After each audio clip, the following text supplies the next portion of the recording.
The caravan hit the fan. Or rather, a parade of unchecked immigrants hit a wall. An orange wall. A 71-year-old cheeseburger-eating wall that is Donald Trump. His blunt response to a planned symbolic wave of immigrants from Honduras created what we call second thoughts. And the caravan became a caravant. Somewhere in Mexico. Yep, they called Trump's bluff, and he said enough. But were they really coming anyway? Who knows? But what a slam dunk for DT. Seriously, the guy's been all over illegal immigration forever. And an activist group says, hey, while he's president, let's send 1,000 people to the border. Not happening. So here was an example of the new school being schooled by the old school. An old world dude faced off with the modern grievance movement, and the movement moved on. Reminds me of a movie. In a world where the border is wall-less and the boundary is lawless, they sent a caravan, and he sent an army. We're going to be guarding our border with the military. It's a small step for man. It's a big step. Sorry, it's a big step. When federal law was left unenforced and Democrats kicked the can down the road, or is it the ball down the field? Either way, one man said, nah, bro, not in my country. Nude man on a unicorn baking a cake while reciting Shakespeare backwards films presents Donald Trump, Enrique Peña Nieto, and Ric Flair as the Nature Boy. Executive Action 11, Order at the Border. All right. Now, there's another reason why the caravan failed. Society. Society's biggest beef is always line cutting, which is predicated on fairness. If you're not in dire need, then you wait in line like everyone else. The many, many thousands of people here in my studio audience right now, they waited in line. Yeah, the thousands waited in line, but it seems we've forgotten why. So here's a primer even kids will understand.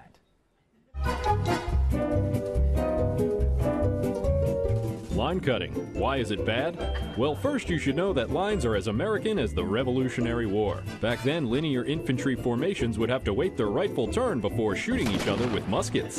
In fact, 4 out of 5 scientists agree. Without lines, we never would have won our independence.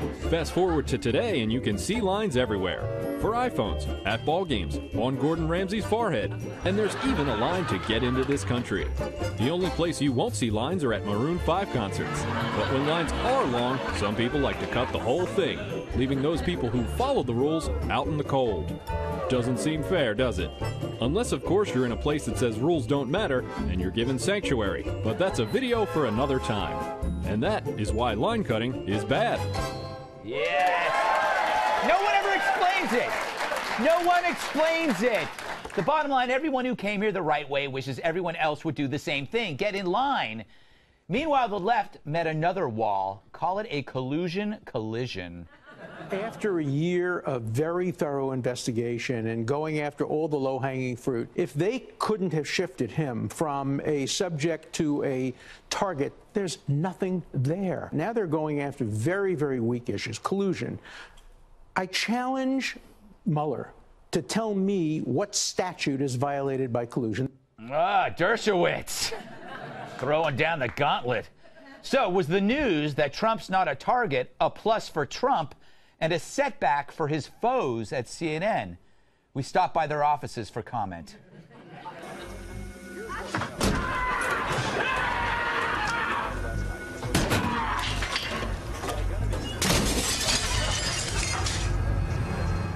So, where is the impeachment caravan now? Heading into another wall. No surprise. I mean, have they even thought this thing through? Seriously, what happens if the impeachment imps get exactly what they want? What do they end up with?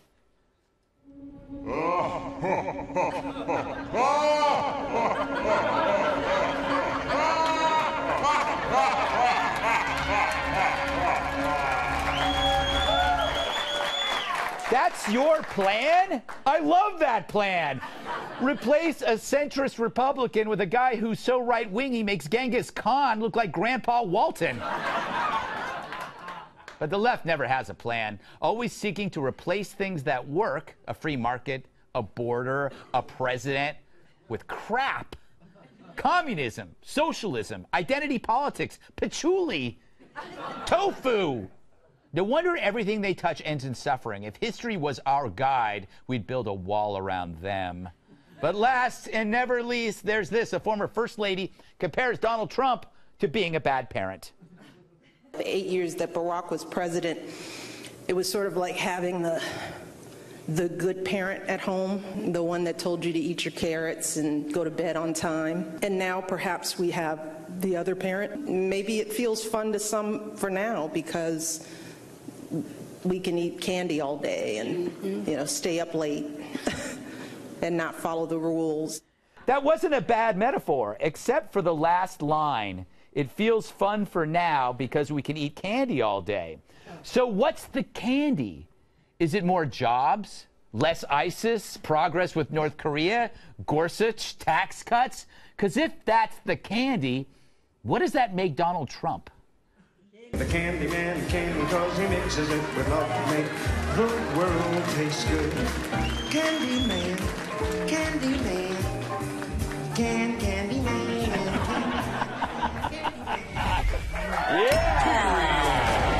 All right. Let's welcome tonight's guest. He's like James Bond, but with better hair. Former CIA officer Buck Sexton. Like falling through a plate glass window, he'll leave you in stitches. Comedian Joe Mackey. She's only cheerful when she has a beerful. National Review reporter Kat Timpf. And he can literally move mountains. Impact wrestler and my massive sidekick, Tyrus.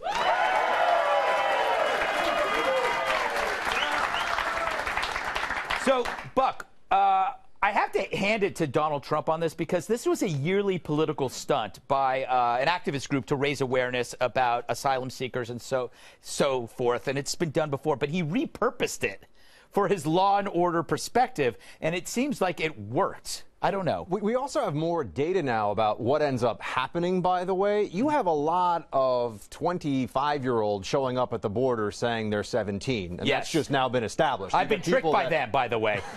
They tell me they're 25. So, anyway.